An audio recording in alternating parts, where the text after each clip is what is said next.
Yes, Joe. How we doing, mate? I'm good, thank you, Jordan. Man. It's good to see you. Good to see you. Yeah, mate. I'm rocking a vest today. It was like it's definitely not interview attire, but obviously you know the situation we're in. What is it? A 41-degree day, something like Yeah, I think anyone who has a chance to watch the recording of this would know what day it was on, even if we didn't mention it. that. I've had to take the, Mate, the, the tough decision of closing the window for the sound quality of this. So if I start I sweating halfway appreciate through, that. then you understand why. Yeah, mate. I've got a towel to the right hand side of me for dabbing just in case. Yeah. How you been, mate? What you been up to? How's things? Yeah, things have been really good, thanks, man. Yeah, things have been really good. Been very busy. Um, had like a recent um change of kind of like my role and stuff. Still as a coach, but like dabbling in some like project management, social media stuff, and like online education kind of bits with Speedworks. So it's been uh, it's been really interesting development in my career, and I've been really enjoying it. So yeah, it's been really Sweet. good. How about you, man? Yeah. Uh, Similar, mate. To be honest with you, like progression, I guess. I know progression takes many forms, but things are going well with business. Got some nice kind of balance with life and everything. Started this podcast, which is pretty cool, which is going well as well. Like it's just nice to speak to different people, and I think we'd like to say we're always really good at connecting with people that we knew a little bit from the past, but having a specific reason is actually awesome. Um, yeah, other than that, mate, just happy chugging away. It's Nice. sick. Nice. So with Speedworks then, so are you full time there? Because I know you was doing some stuff with the Bears as well. How's that working? Yeah, so I'm full time with Speedworks now. So twice a week I'm in Speedworks Bath with Al Murdoch. And then 3 days a week I'm working remotely on projects for Jonas and the main hub of Speedworks. So evenings are reserved for the Bears when it comes to term time. But obviously because of Sick. the age group I'm working with, like nowadays, like this time of the year, it's not really much on the demand from the Bears front. So it's pretty Yeah. it's pretty nice. Like things are really usually really busy during preseason for coaching with Speedworks. Um, so it's nice to have that balance where things are really busy. I've got extra time in the evenings and I can get stuck into that stuff. So that's really good. Yeah, that's cool. That's cool. Give me the lowdown then. So Speedworks is obviously seen as this kind of the pinnacle of kind of sprint based training. They absolutely smash it, and their reputation is huge in this realm. So, how have you gone about infiltrating? How have you gone about securing it? Or getting a full time job. What was your kind of journey through that? How's that go? It's one I actually get asked quite a bit, probably for the same reasons. And I do consider myself very lucky to be in the position that I'm in because of the reputation and the people I'm working alongside, their drive and the dedication and just like the work ethic and obviously the the idea and the mind for quality that they have. Like they have a set standard that they don't drop below, and Mm. everything they do is of high quality. And so yeah, it feels really good to be there amongst like those people. um but it all started from the virtual internship. Like I was always a big fan of what Speedworks were doing when I was like starting out as a coach, and would like turn up to some workshops here and there, always paid attention to the stuff they were posting on social media. And then obviously during lockdown, the virtual internship got released. And I was like, 100%. Actually, it was Kat Whelan that was like, oh, are you jumping on the virtual internship? And Mm. I was like, oh, I don't know, like I don't have much money at the moment and stuff. Like I'm not too sure. And she was like, oh, you should get it. Like there's an early bird price at the moment. Like you should definitely jump on it. And I was like, do you know what? Screw it. Like I know this is going to be good, so I'm gonna jump on it. And Mm. I had like my dissertation to do for my masters. Like that was the last like full month of me being able to work on it. And I was like, oh, this is a big risk, but I don't want to miss this opportunity. I don't know if it's going to happen again, so I'm going to jump on it. And yeah, through the virtual internship, like there were those Zooms, the live Zoom calls with Jonas, and they were great. They were definitely one of the highlights of the internship for me. Like Jonas can take stuff out of his brain from the archives and go on about a topic for ages, and the Zooms often lasted far longer than they were scheduled to last for. So yeah, everyone got a chance to ask a question, and I religiously turned up to these Zooms like 3 times a week and tried my best to ask like a good question. And it got to the point where I was like, there's like the internship started to move towards more like the pedagogy and coaching side of things, more about reflecting on who you are as a coach. And it became a lot more about discovering who you are and what your principles are and why you do certain things in practice. And I can imagine that was like a sweet song to your ear, because I know that's the type of guy you are as well. Same as me, you know, we love to get into the whys and everything. So I can just see like your face as that started to develop, you know, just getting smilier and smilier as you're going down that rabbit hole. yeah, serious. And I've obviously somehow built up a reputation with people I know for being the deep guy. But yeah, so I asked one question which was pretty deep to Jonas, and he was like, that's one to answer over a virtual whiskey. So I just shot him an email and was just like, is that something you're still interested in? Reached out to him. And yeah, I knew the internship. There was an in-person internship as well off the back of the virtual internship. And, you know, I got talking with him and stuff. And, you know, I said that I'd really like to apply for it. Like, is there still spaces available? And so he sent my application over to Al. Yeah, and then from there, it was like shadowing mostly. I mean, day one of being in with Al, it was pretty crazy. Like, he asked me to watch a sprint, and, you know, I felt pretty confident about how things, you know, like my knowledge, you know, what I was to expect when I watched the video footage back and stuff. And he said, okay, watch this rep.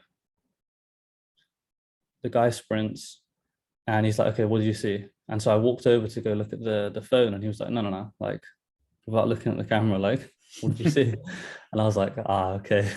Yeah. And it was from that point on, I was like, okay, I'm back to square one again. Like, I don't know anything. Yeah. And it was really, really, really humbling and really good to know that there was another threshold that I was breaking through in terms of my learning. And it's just been, since then, it's been a complete whirlwind. There's so much stuff to take in on a daily basis that, you know, it's been great, because I've had to undertake some really specific like well-being practices in terms of, have you ever watched like the Andrew Huberman stuff? I've seen bits, but not extensively. How come? Like he talks a lot about like cognition and you know, how to optimize like mental health and stuff with regards to sleep and light exposure and stuff. And so I knew that if I really wanted to make the most out of what I'm doing here and just continue practicing as a coach effectively as well, and just make the most out of my hours in the day, then I would have to start, you know, looking into taking up some of those practices. So much to the dismay of my girlfriend, it's been early nights and early starts. But yeah, it's been really good. I feel really good that it's been such a, like, it demands positivity and it demands change. It demands the best from you. And that's something that, you know, everyone has their little things that are, you know, they're devils, right? And for me, sometimes it's leaving things to the last minute and being a little bit of a procrastinator. And this has like really helped me get out of that and just do things that have improved my day-to-day life in general, which has been really positive. Man, that's sick. That's cool to hear. You know, I think, you know, I would consider you somebody that's always been really positive anyway. You know, I think that's kind of in your wheelhouse. And I know that it's not always how you act and stuff, sometimes behind the scenes you can be like a little bit negative towards a certain situation, all those things, but from the forefront you've always seemed up for a challenge, somebody that does want challenge. So that's good. It seems like, just from what you've explained there, it seems like that is the place for you at this time as well. It seems like your type of place. So with that, then you kind of came through the internship with Alan then, and then was it just kind of a case of you got asked to apply for a job? Like how? Yeah, I suppose I've never really touched on that, to be honest. Yeah, it was a case of like I just proved my worth. The classic thing that people say on an internship, right? Whenever you do an internship, be the person who makes a difference to the point that you'd be missed if you weren't there anymore. And it was really, really a happy balance for me, because that making a difference was actually something I really enjoyed doing. So it wasn't like a chore. It wasn't like filling up water bottles, or if it was doing something like that, it was knowing that actually I was supporting a company and a business that I really liked and I really believed in. So from that point on, it was quite cool. It was a really like subtle change, actually. It became like, this is Joe, he's an intern here, or this is Joe, he's doing some shadowing here. And then it became, this is Joe, he's a coach here. And like, it started to change into that a bit more when I was getting introduced to guys that were coming in and stuff. So and now obviously the rest is history. I got offered the job, and sick. Here we are. So gradually moving your stuff in, one toothbrush at a time, start leaving a pair of socks at Alan's, that type of thing. Man, that's awesome. You'd be surprised how many people leave stuff in the bath. And honestly, man, like we get enough clothes there to like feed a homeless shelter with clothes, man. Honestly, it's people leave their stuff everywhere, like they want to move in too. Yeah, I bet. So with that's awesome, mate. Like just hearing how things are kind of transitioned, and I'm buzzing for you, but I'm not surprised. Like none of that comes at a shock to me. Like, and I think if you was to kind of boil it down yourself, I don't think you'd really be overly shocked. It's all premeditated stuff. Nothing's happened by accident. You haven't just turned up and it's like a lucky thing. You've put yourself in those situations. You've asked those questions. You've made yourself an unpaid coach and then a paid coach. You've dressed for the job that you wanted from day one. So, mate, sick. It's cool. So tell me a little bit around that first initial task then of Alan saying, right, what do you see? That's kind of a Speedworks question a little bit. I feel like I've seen that quite a few times. What do you see? So how would you approach that from now then? So it's obviously around developing your coaching eye and those types of things. How do you approach looking at a sprint and thinking, well, that's great or that's not? That's a good question. I mean, you have it's really important to have some key principles and some key fundamentals that you look for. And smoothness is a really big one for me. And I think that's a nice umbrella term to summarize project, switch, react, and those big terms and key qualities that we look for in a good, effective, and efficient sprint. So if I see anything, if I can pick up anything which looks a little bit out of whack, then that's generally where I'll start to go to. But it's not necessarily looking at any one specific thing. And that's actually something I learned from Al as well. I'd be looking at someone's ankles initially and seeing, I'm looking for stiffness here. Actually, it doesn't really work like that.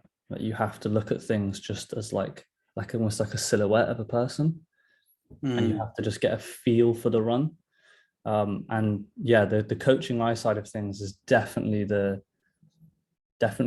biggest thing that changed from actually doing the theoretical side of things and working on the internship content, having a chance to still dabble and coach bits of what I was learning still with the Bears, but not understanding it to the degree that I do now or having the eye that I do now.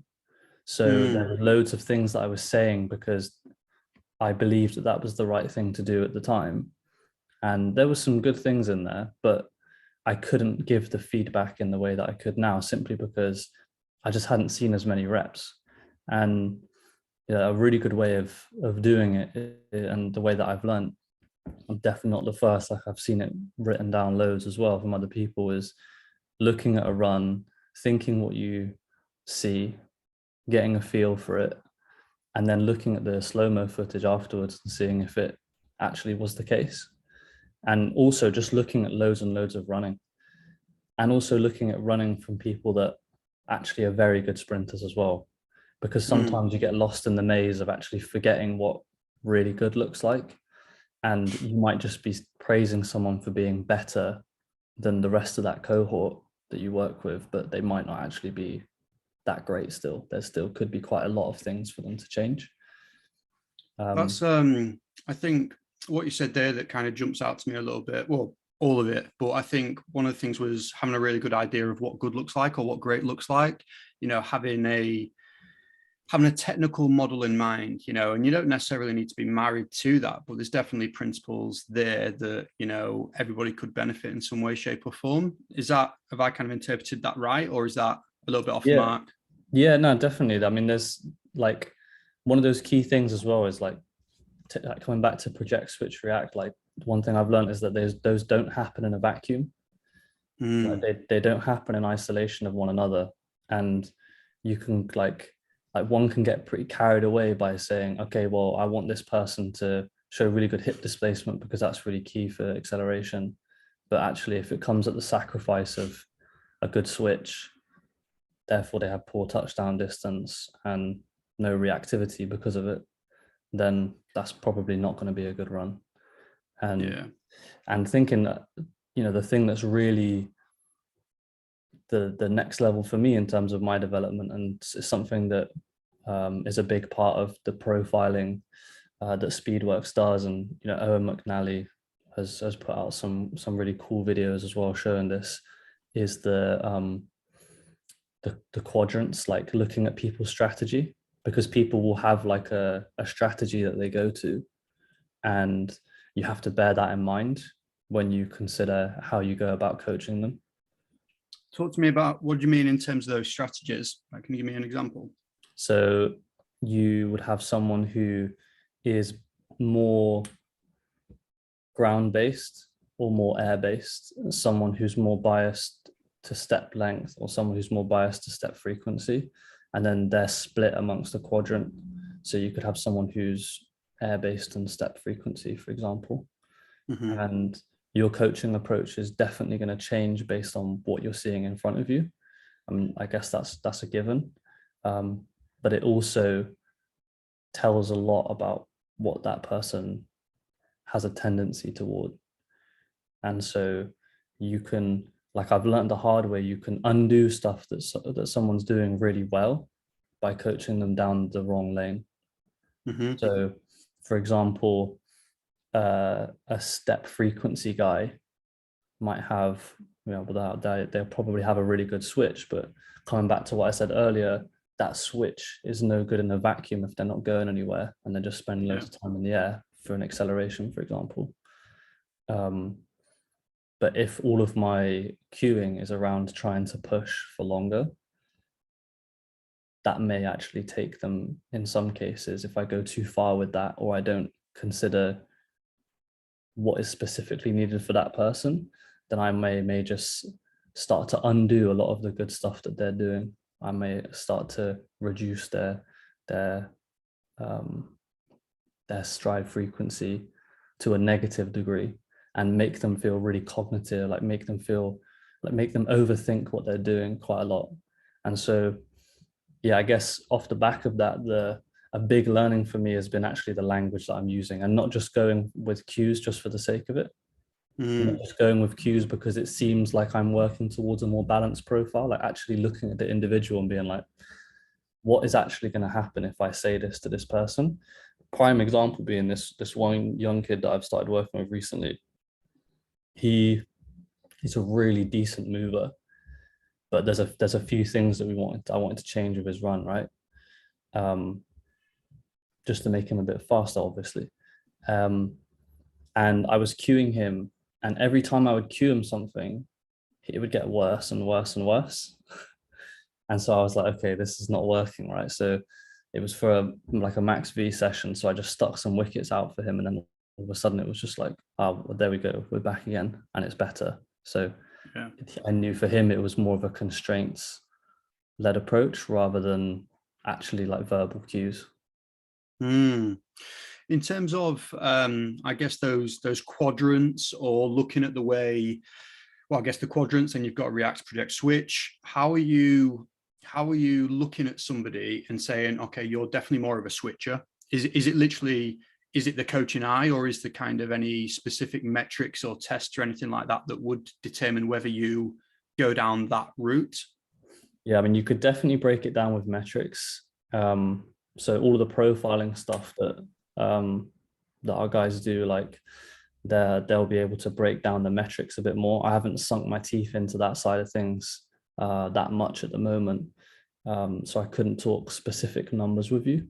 But I know there's a huge like data bank with loads of individuals that is used as reference.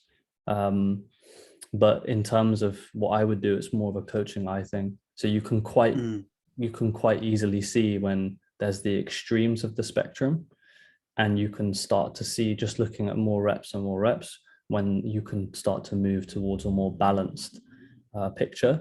And then when you're like, okay, this is way more balanced now, I need to, like, there's times where I will need to look at slow-mo footage because I'm like, I definitely can't see anything in that because it just looks really good. So I have to double check it a bit closer. And then beyond that is like, okay, even the slow-mo footage is looking pretty good. So I want to fine tune this a little bit more, and I want to get some kinematics on the run through profiling. And that's going to help me help lead my coaching and give me a bit more advice. And then profiling in the gym off the back of that as well is going to give me a little bit more juice and give me a bit more info just to confirm or deny what we're seeing from the run. Sick. So with the gym-based stuff, then how does that generally look from a profiling perspective? Is that just like force velocity curves? Is it that type of thing? Yeah, so we use vertical force velocity profiling. That's something that we use a fair bit, and there is cases when it doesn't actually influence the programming that I would do, but it's just something that's very interesting to have there, and also like cool to see the change over time. And then at some point it would become relevant. So for example, I've got a guy who is not very well gym trained. He's a fast guy. He's a sprinter, but he's not very well gym trained, and his event, like, he's going into skeleton. So he requires like a level of force, right? And rate of force development that is for resisted running. So he needs some force, right? At slower velocity. And so even though I did a force velocity profile on him, there was a velocity deficit. I still went into some force programming, like some slower force programming, because I mean, he's going to be sprinting anyway as well, right? So there is going to be some high velocity stuff. But actually in the gym, I knew that if I could raise his ceiling a bit, then although it doesn't work for every case, but I knew for him that it was going to pay dividends, and it has. So that's always good.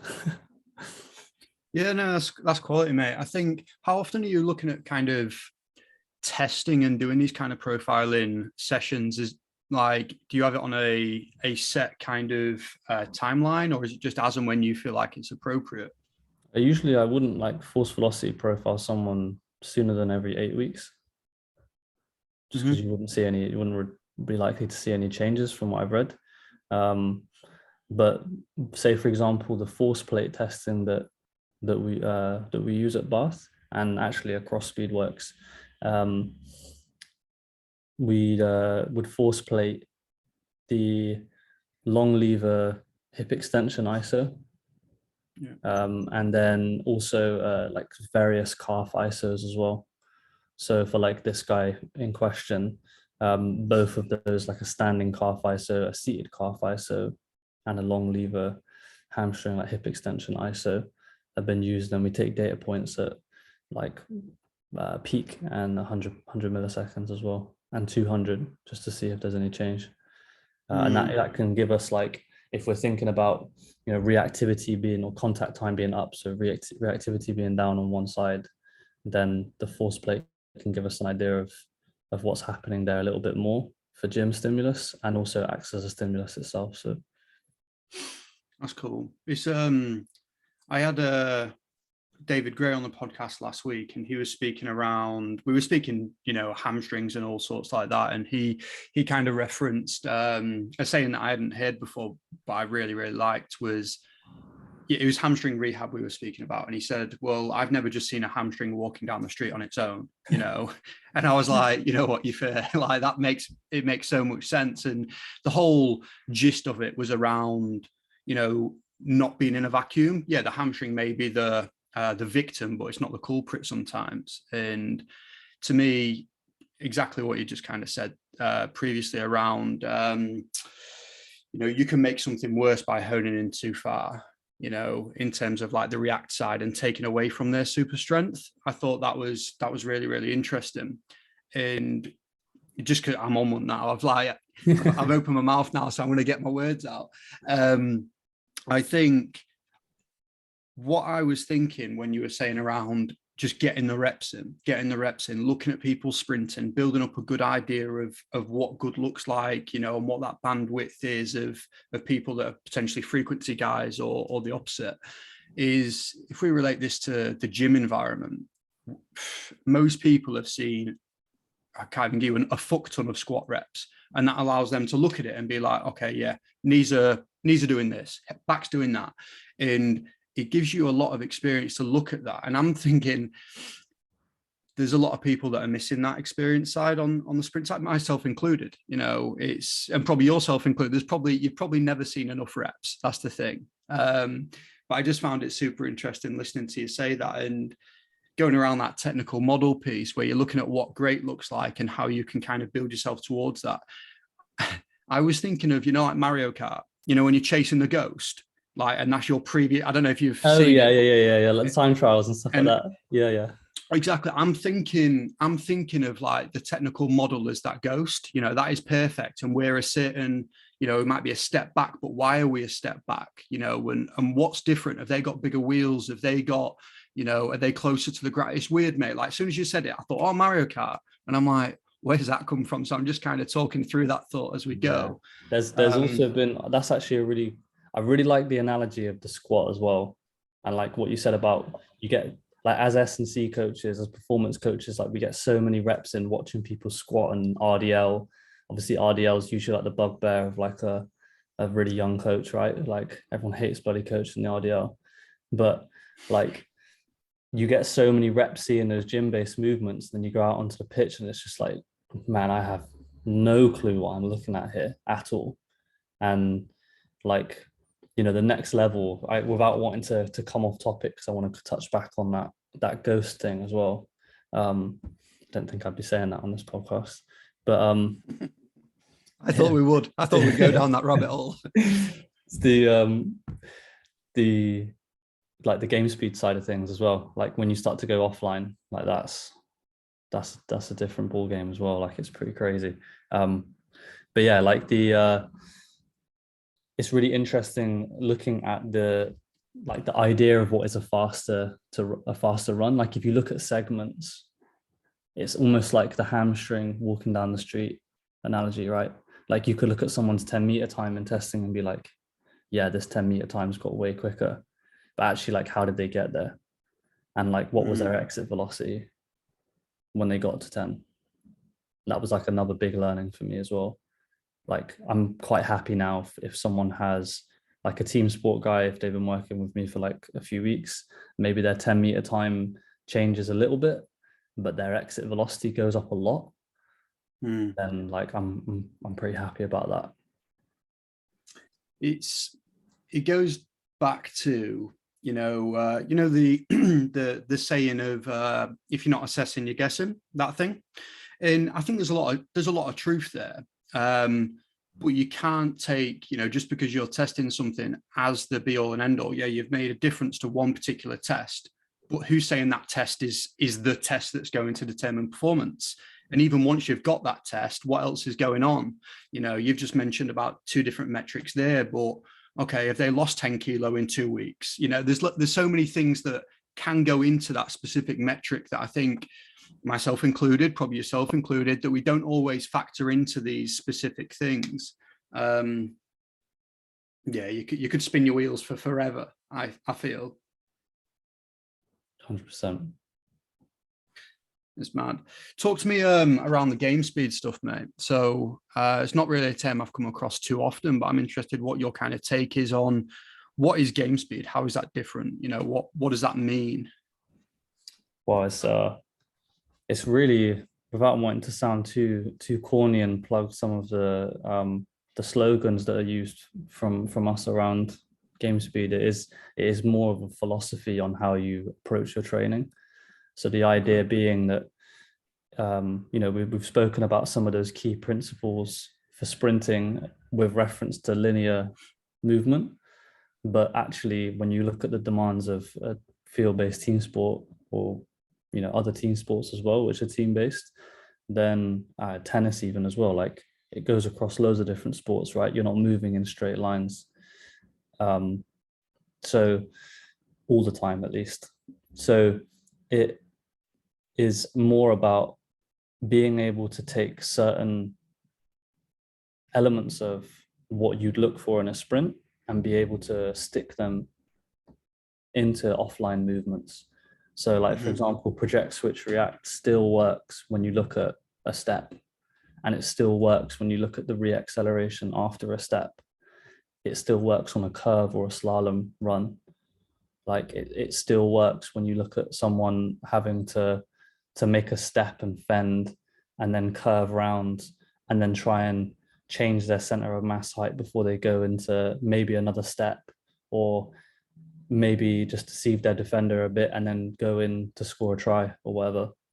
So there's different levels that we have within the game speed like system or syllabus, and that determines like how we approach our training based on what we think someone is ready to be exposed to, and where we think based on our like experience, just what someone can cope with and what someone has actually got a good chance of transferring into the game, and success versus failure is a big part of that as well. So without going into like crazy detail on it, the idea being that like if you had like your most chaotic environment to be in, where there's loads of moving parts and changing pictures in front of you, for someone who can't necessarily accelerate or hasn't got a good grasp of change of direction mechanics, they're probably not going to be able to exhibit those in that environment. Okay, so I think what I'm kind of taking from that is the way you approach it is super similar. In a nutshell, it's like you're coming back to those basic principles of, like you said, project, react, switch.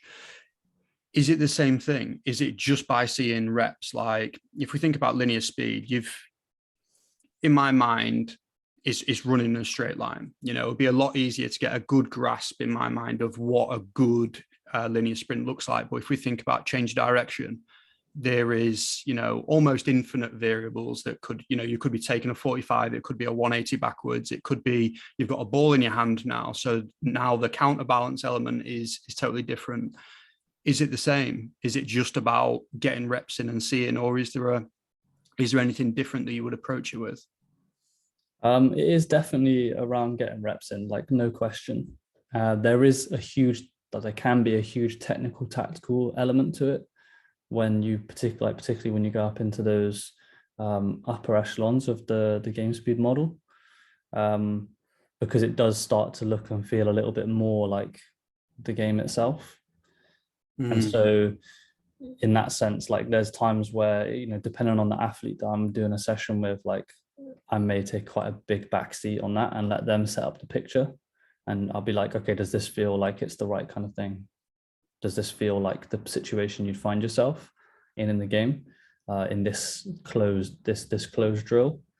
And then there's times where, you could maybe throw something out there which is completely different and a bit bamboozling, but the variance gives them enough confidence to be able to replicate stuff for unplanned situations in the game. But coming back to your original question, like the big thing really for change of direction is like knee injury risk.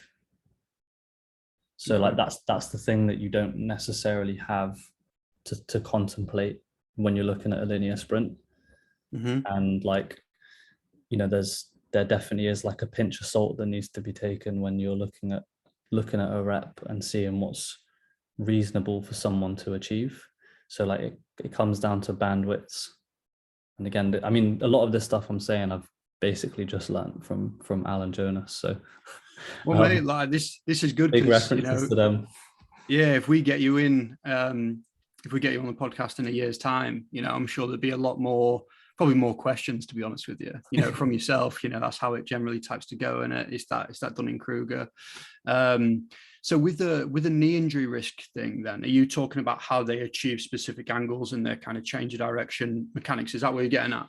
Yeah, so like trunk angle and with reference to like the plant foot touchdown and that kind of stuff. Okay. Yeah, I think, again, you know, if we think about sprinting and speed generally, it's not even in the strength and conditioning title, is it? You know, we all say that people over focus on strength and not enough conditioning. Well, speed doesn't even get a mention. You know, and I know there's some clubs and stuff that do change the way they kind of label, you know, I know like some American football teams have, you know, speed coaches or performance coaches. I suppose that's a way of getting around it a little bit.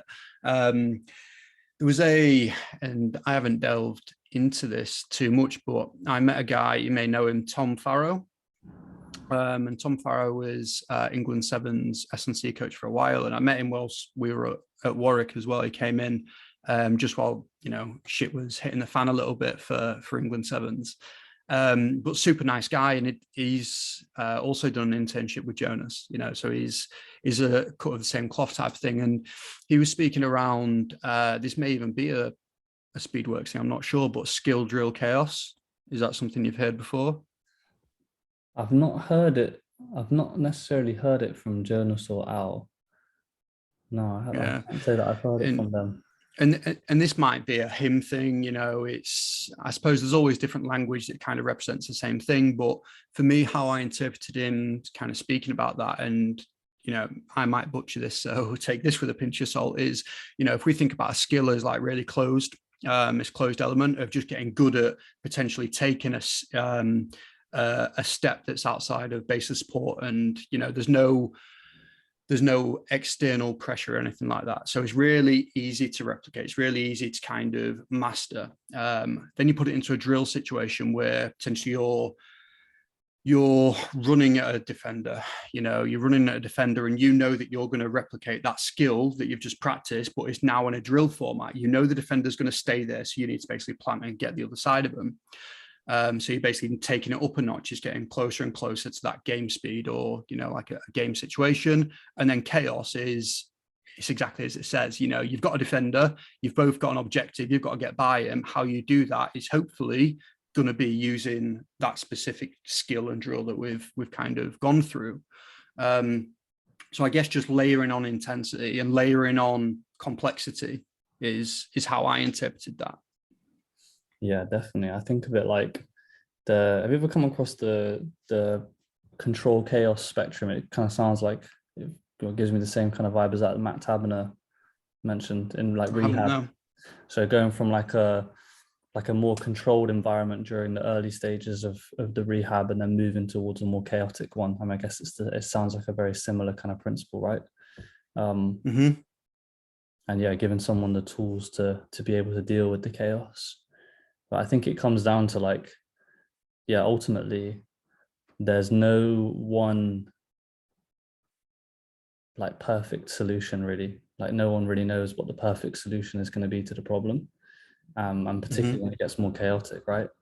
So if you can, like my philosophy at the moment, and I've still got a long way to go for sure with the game speed side of things, it's quickly become my new linear sprinting, as it was when I first started the internship, pretty much. So yeah, it's just about my philosophy really at the moment is about providing enough variance of the picture in front of them so that they feel confident to be able to deal with what's in front of them when they go into the game.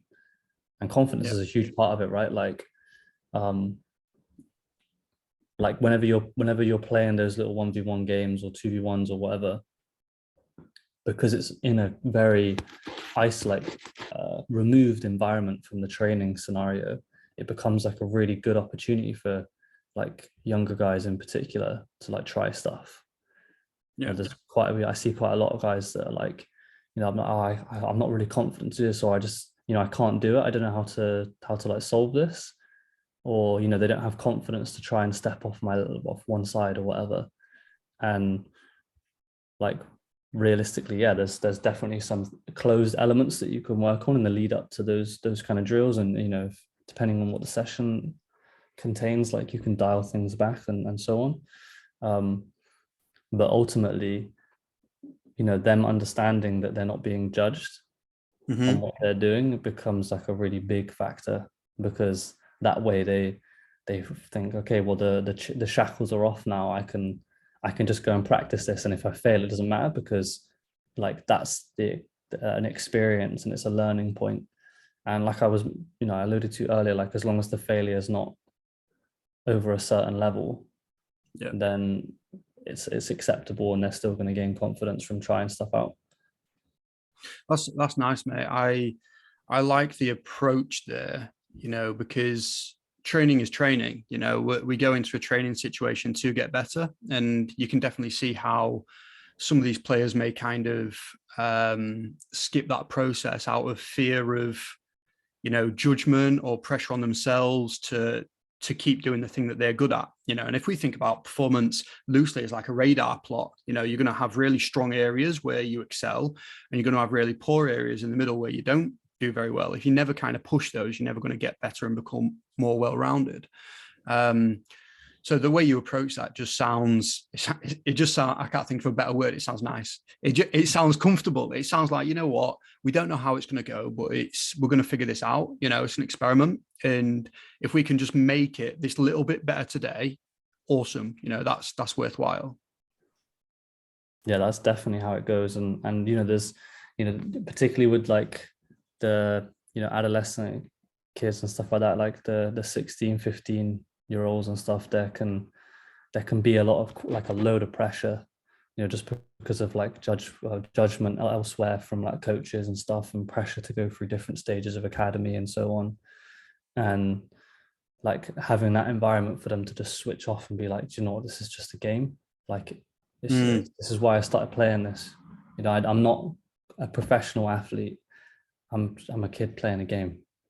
Yeah. And like there's something really, really just nice about it. Nice and clean about that. It's not like there's no pressure.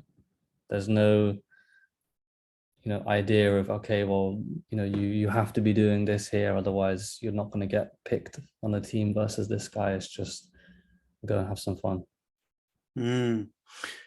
Going back to one of the things you said earlier, and I liked it, and it's probably my own bias actually, because I do something similar. You mentioned kind of giving them the ownership to design the drill. I've done that in the past, but not specifically like, okay, Joe, we're gonna be working on this today. Go design a drill that you think kind of replicates what you'd see in a game. I've used it as more of a review tactic. So if they come in on a Tuesday after a Saturday game, okay, how the game go? Yeah, it went well, but there's definitely a few situations I kept finding myself in, and I just felt really trapped. Okay, well, how did that look? Here's some cones, talk me through it, and we'll try and iron that out and figure out some better solutions. And that's the way I've approached it, as kind of I suppose more reactive, kind of a post hoc analysis. Bloody hell, I went raspy there, didn't I? Bloody hell. I need to stop smoking. And haven't really used it as a proactive method. And that's definitely something I'm going to take from this, is actually thinking, well, give them the ownership to think about some of the things they're doing really well and not doing as well. So I like that. No, that's really cool to have it as like a post hoc analysis of like specific elements.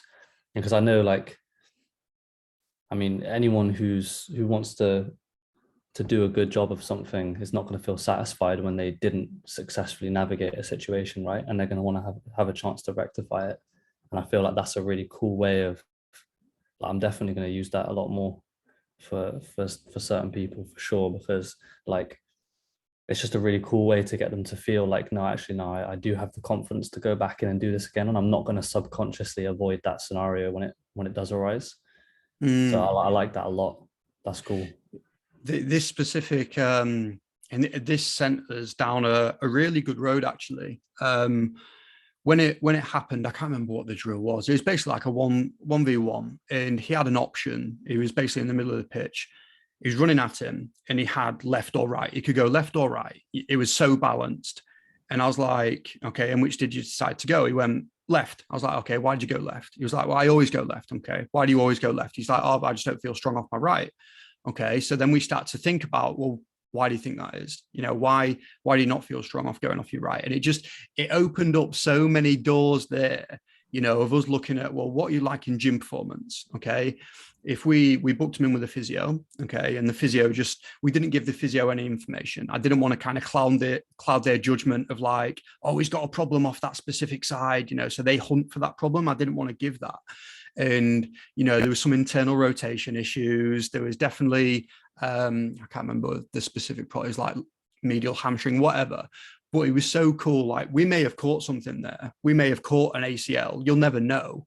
But if he didn't have the freedom to go to the side that he wanted to go to, and he was forced to go to his bad side, what could that have been? You know, so we gradually we stripped that back and we built it up, and it wasn't the skill drill chaos scenario we went through, because I didn't know that term at the time, but it was just stripped back. Okay, let's approach from 2 meters and then go that direction. Let's build up the velocity. Now we're going from 5 meters, you're building up speed, you know, 10 meters. Okay, now we're in a situation where we know you can do that. So now let's add an element of, you know, decision making. I look back and I think I could have done that so much better, you know, and it wouldn't have been as clunky. And maybe, like you were saying before, that the coach's eye, maybe I would have picked up on that a lot earlier. But mate, it's mad actually. You're kind of like a therapist, because I've never really thought about this stuff. I've never thought about it, and you've just opened that can of worms there. But this is going to be some deep reflection for me. I'm going to have to sit down and get a pen and paper out and just write it down so I can collect my thoughts. No, I would really love a conversation where it's not referred to as deep one day. I don't think it's going to happen. Mate, it's not going to happen. But this for me is like some of my funnest bits of coaching. You know, I love being on the gym floor. I love being out on the pitch. I love being wherever we are and getting into it, but actually thinking about it afterwards and thinking, well, what did I do well there? You know, what did I absolutely smash? What did the athlete smash? What can we do in future? This is the fun stuff, and it's the stuff that kind of goes beyond a win or a loss, a medal or a bronze. It's I'm going to say it's deeper. It's deeper. No, it's really cool. It really is cool. And, you know, it sounds like the approach that, like, knowing what I now know about like how to approach game speed, like the approach that you've just said there ticks a lot of boxes in terms of what would be like a smart way to approach that anyway. Like, you know, you've got the increase in velocity, then you start to complexify it a little bit more by adding elements of decision making and like the task demands. And yeah, you get them to a point where ultimately they feel happy to do something they didn't feel like they could do before. It's you know, Lee Taft. Yeah. So I can't remember where I heard him speak. It was on somebody's podcast, and he was speaking through, you know, change of direction and agility. And the way he kind of characterized it, I'm pulling this out of thin air, you know, it's deep in the brain, so I'm going to get this wrong and you might be able to correct me. But he has like a category system of, you know, you've got an athlete there and they know where they're going to go, but they don't know when they're going to go. Okay, so they know where, but they don't know when. Okay, so that is the reactive element. Okay, so it's a case of, right, we know you're going to hunt towards that cone on my clap. And you just stand where they can't see you, you give them a clap, boom, they go. So you've introduced an element of decision making, an element of reactivity, and you know, you're definitely on that agility continuum there. And then he kind of progresses through it, saying, okay, when I'm going to give you a target, it might be as simple as 2 cones, or let's go left and right. Okay, I'm going to tell you left and right on 3. So 1, 2, 3 right. Okay, so when you're going to go, but you don't know where you're going to go. So he's just basically progressing through, and this might be game speed, mate. I honestly, I haven't seen the model, so I don't know whether. And then he progresses on to the next thing, which is getting closer and closer to that decision-making element. Does that make sense? Yeah, for sure. Like he's moved from like a closed reactive environment up towards something which ends up being a bit more chaotic and requires a bit more decision making, right?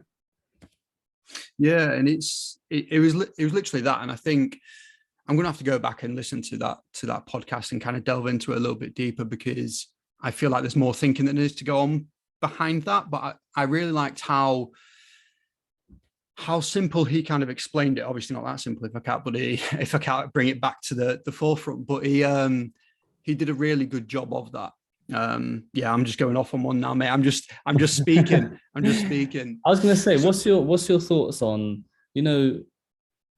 everyone has like a progress mindset, right? Like, you're working to progress on something. So, you don't want to leave any stone unturned as much as humanly possible.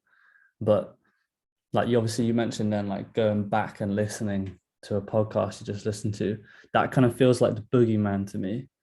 But like, I would, in theory, I would like to do it, but how do you like tackle that kind of feeling? Is that something that you come across of feeling like, I want to move on to like something here, so I don't really want to revisit that, but maybe there's some value in revisiting that.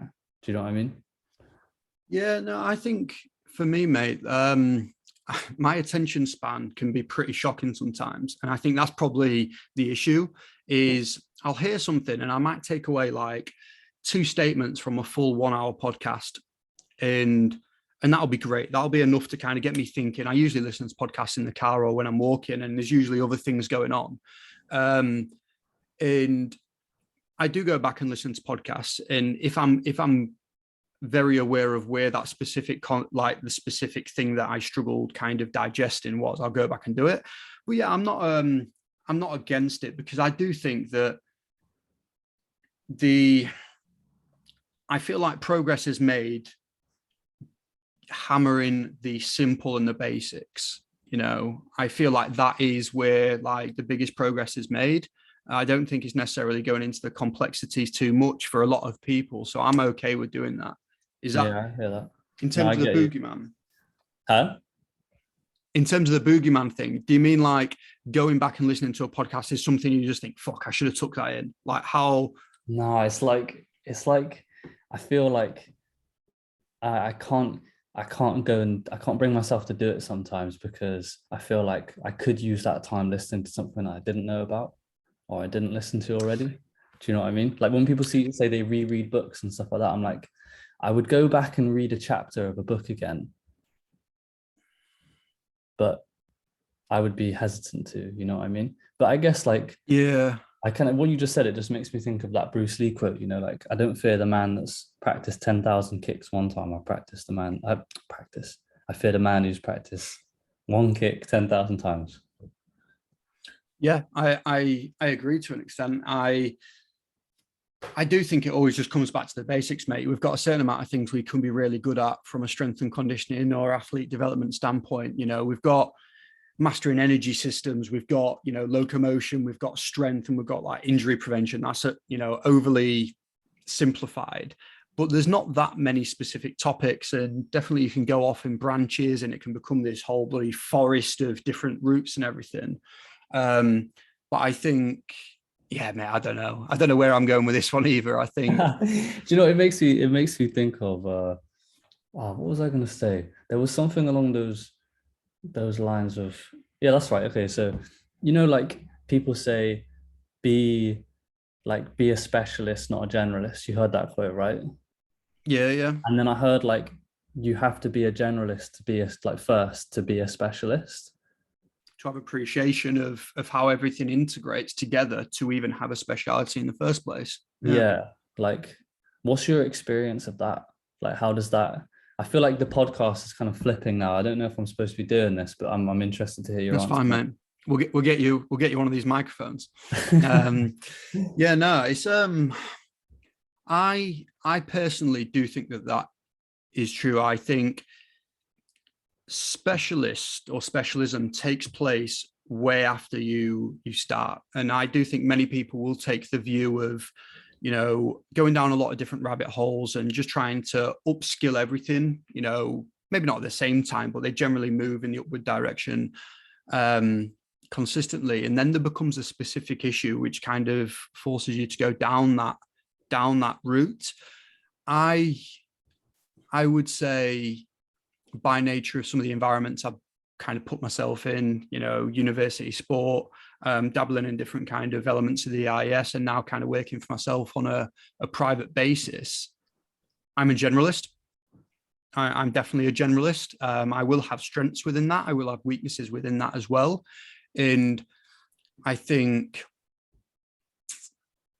you know, it's kind of like having a niche, isn't it? You know, people say that having a niche is a really good way of approaching business and probably approaching a career, because you become the go-to person for that specific thing. And that is, yeah. What's your thoughts? I think along those same lines, I think what you said about, you know, you feel like maybe you're weak in an area, or you like that, and that gets exposed through whatever scenario that you faced, or you feel like you're really, really interested by something, or maybe that happens both at the same time, and you're like, oh, I'm gonna really go and explore this a little bit more. And then maybe, yeah, maybe you just get like lost, or lost sounds kind of negative. Maybe you just get so ingrained and so happy doing what you're doing there that actually you don't really find any much interest in anything else. So I guess that turns you into a specialist in that area. Like, but then if you don't go so deep into that well, then you come back out, and then maybe you go deeper into another well. Or yeah, maybe it's not even as one-dimensional as that, right? Like it probably isn't at all. You'll probably just you'll find little bits of something that you want to progress towards and learn a bit more about on your route through whatever journey it is that you want to go on. Like the sprinting stuff came up for me because, like, initially when I got into my first like job out of uni, like in a gym, I was doing some work with some taekwondo athletes. I was writing the S&C programs, and my boss at the time, who was also on the team, he was like, oh, you know, we used to do loads of sprint training, like when I was on the pathway for the Olympics to do taekwondo. We used to do loads of sprinting, like, because apparently it's good for your hip flexors and stuff, and obviously like that's what you need for kicking. And I was like, oh, okay. And I was thinking, I have no clue what to do with sprint training, but anyway, I'm going to carry on with what I've learned here, so I'll crack on. And then another guy at the gym asked me, like, he was going out to Dubai Sevens, and he was like, oh, I really want to just work on some speed stuff before I go out there. Like, is there anything you can do for me? And aside from like some Franz Bosch stuff that I'd, you know, read and watched, and you know, some Joe DeFranco bits that I'd seen from his training with like prepping NFL guys or college guys for the NFL Combine, like, I didn't really have a single clue. And that's what led me down the route of getting into speed. And I like biomechanics anyway, so it kind of matched that.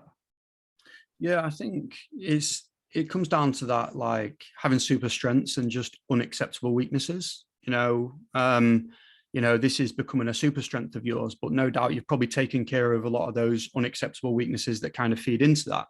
You know, so you'll have a good awareness of biomechanics, of strength, of the aerobic system, how everything integrates, psychology, you know, but that's kind of just setting the foundations for this tall tower that you've kind of pushed yourself down or built yourself up to. What's next for you, Joe? Well, actually, I'm always torn with that question, you know, what's next? Because this is definitely going deeper, but it implies that you're not happy where you're at. What you got coming up over the next year or so, mate? What do you think? I'm just really, really happy just taking every day as it comes. Like, I think there's a lot of, you know, when I was first starting out before going to uni and stuff, like I had a really set idea of what I wanted to do with my life and what I wanted to work towards.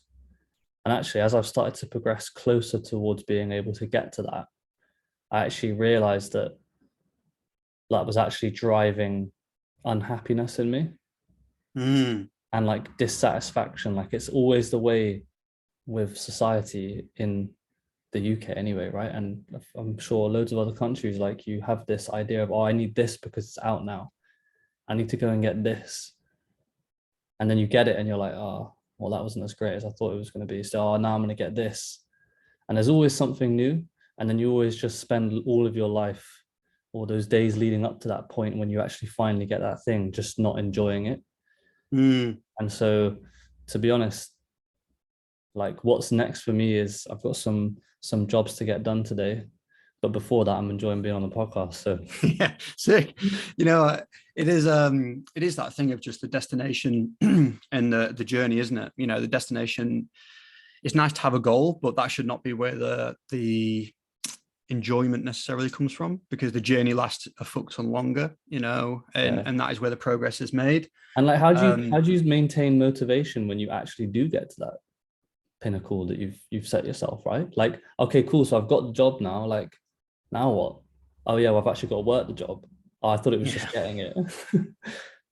And that's a big part of, you know, like TAS, Talented Athlete Scholarship Scheme. It's part of like all the universities, and it's how the NGBs kind of feed into preparing athletes. They have like the dual career athlete like program, and a little bit around that is approaching athletes and trying to give them tools outside of sport, you know, and give them opportunities to develop skills and develop a mindset which is not solely related on whether you make it to the Olympic Games or not, because everyone goes through that, you know, post-competition blues of just like that lull, you know, and then what brings you out of that lull for a lot of people is the next competition, you know, or the sight of the next competition, which is, you know, it's not right or wrong, because there's probably a certain element of that which makes really, really successful athletes. And, you know, yeah, it's mad, mate. Like, I don't have an answer. I do not have an answer to it. I don't know if anybody does. It's making me think of coming back to Andrew Huberman again, like like when he mentions you know, how to manage dopamine quite a lot, and that being like the motivation for basically all mammals, I think. And maybe this is a big square brackets there, but like if you really set your sights and become over excited on one outcome or one goal, then there's a huge drop off in your dopamine and therefore your motivation after you've actually achieved that. So like one thing I remember him saying was, if you expect there to be a period of time where you feel like shit for the next couple of days, then you'll probably be able to get out of that hole a lot better and be able to maintain a level of like acceptable or productive levels of dopamine. Yeah, I mean, that's not something I've like delved into. It's definitely, now that you brought it up, I will kind of explore it a little bit. I've definitely heard other people speaking around the early morning light and all those things. Like that's something that I approached maybe it would have been just at the start of winter this past year, because definitely felt elements of just sadness a little bit, you know, not that I had seasonal affective disorder or anything like that, but I just felt like I couldn't get going in the morning, especially doing early mornings. You don't get light until what, 9 o'clock or something, 9 a.m. So I bought one of those lamps, and you know what, like whether it's a placebo, whether there's something in it, I felt a shitload better. Like, I'm not even talking like just 5%. I felt more energetic or just better in myself. Like I felt 50 to 75 to 100% better than I did before, you know, Was it the UV lights? Yeah. It was the UV lights, and they were 20 quid, mate, like 20 quid from Amazon. My morning routine is basically get straight out of bed, go downstairs, eat my porridge for about 25 minutes, a huge bowl of porridge, eat my porridge, and I just sit with that on me, and then I go get a shower, go about my day. And that was just a game changer for me. Wow, that sounds good. You're not worried about the electricity bill now, though? Yeah, going up you know there. what?